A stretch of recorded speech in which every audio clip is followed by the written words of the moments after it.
I think most of you know that I'm a husband and a father to two beautiful daughters. And I want to speak to all the women that subscribe to this channel. And I want to remind you that you can be gentle and still be strong. Sometimes a woman gets tired of feeling like she has to become harder just to survive. You walk into rooms where softness feels risky. You'll learn to hold back your warmth because somebody might mistake it for weakness. You'll learn to hide your tears because people might call you emotional.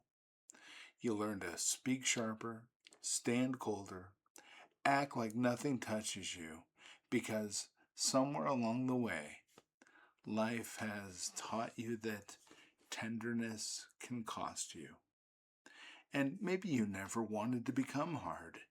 Maybe you were just tired of being overlooked. And I want to speak to that woman today. The woman carrying pressure nobody sees. The woman trying to be strong in business, at home, in her family, in her faith, and in her own private thoughts. The woman who has prayed and still felt tired. The woman who has believed and still felt disappointed. The woman who wonders if Jesus is truly enough for this kind of pressure. You do not need to become masculine to matter. You do not need to become harsh to be respected. You do not need to bury the beautiful parts of yourself to be taken seriously. You can be strong without becoming hard. You can be wise without becoming cold. You can lead without losing your warmth. You can be feminine, gentle, graceful, emotional, creative, girly, and still be capable. You can love beauty and still build something serious. You can speak kindly and still hold a boundary. You can have a soft heart and still refuse to be walked on. Oh, you know what? The world often teaches women that power looks like hardness.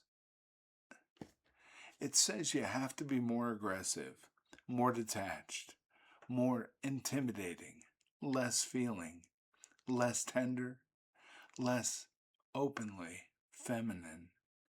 But Jesus, I want you to follow me with this because Jesus actually shows us something different.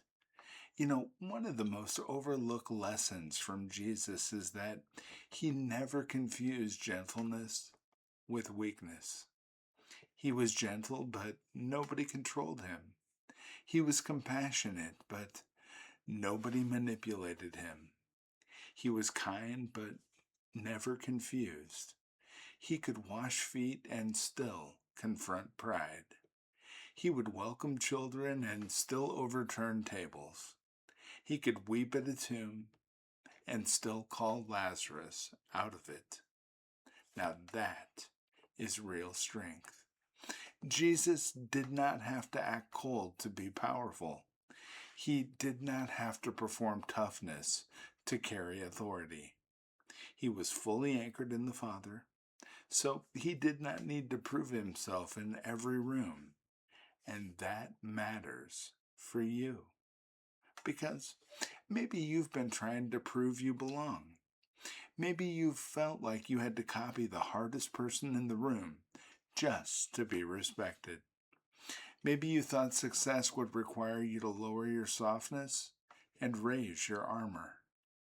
But your strength does not have to look borrowed. Jesus never asked women to become less, to become more trusted. Look at how Jesus actually treated women. He saw them, he listened to them, he defended them, he honored their faith, he did not shame their emotion, and he did not treat their tenderness like a problem. He did not erase who they were before he valued them. Mary sat at his feet when others thought she should be somewhere else. Jesus defended her. He did not call her weak for wanting to be near him. He honored her hunger for truth. Or think about the woman that wept at his feet while others judged her. Jesus did not call her too much. He saw love where other people saw embarrassment. And I want you to think with me about the woman at the well. She had a past that other people whispered about. Jesus did not speak to her like she was ruined.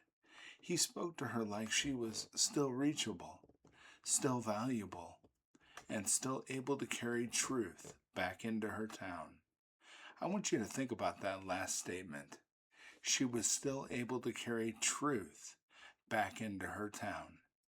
At the end of the conversation with Jesus, she said, "I'm going back to my town to tell everyone about you and that you knew everything about me." That was a declaration that she was to become the very first preacher. And she went back to her town and she preached. So the first preacher in history, according to the Bible, New Testament, was a woman. And that is powerful. You see, please don't miss that, because Jesus did not treat women like background people. Now, religion may do so, but not Jesus. I wonder sometimes, half these religions haven't even read the New Testament, obviously. The way that they treat women and the position that they put them in their rule book is ridiculous and totally against the text itself. You see, Jesus did not say that femininity made them less serious. He did not tell them to become colder before they could be useful. He saw the strength in a woman, and he did that in a world that often misses that fact. So, why would you let the world convince you that the way God made you is a liability? You can be girly and gifted at the same time. You can be pretty and still be powerful. You can be soft-spoken and still be deeply wise. You can love dresses, makeup, family, beauty, home, creativity, tenderness, and still have a mind that can lead. None of that cancels your intelligence. None of that cancels your calling. And none of that removes opportunity from your life. You see, being feminine is not a flaw you have to fix. It's not a weakness to care. It's not a weakness to cry. It's not a weakness to feel deeply. And it's not a weakness to bring warmth into a cold room. I want to say this clearly. Being gentle does not mean you let people use you. It does not mean you say yes when your spirit knows you should say no. It does not mean to stay silent when something is wrong. And it does not mean you confuse peace with people pleasing. Jesus knew when to speak. He knew when to be silent. That is another overlooked lesson. You see, strength does not always answer back. Strength does not always explain itself to people committed to misunderstanding it. Sometimes, strength asks a question. Sometimes, strength walks away. Sometimes strength stays quiet because not every room deserves access to your heart. That is not weakness.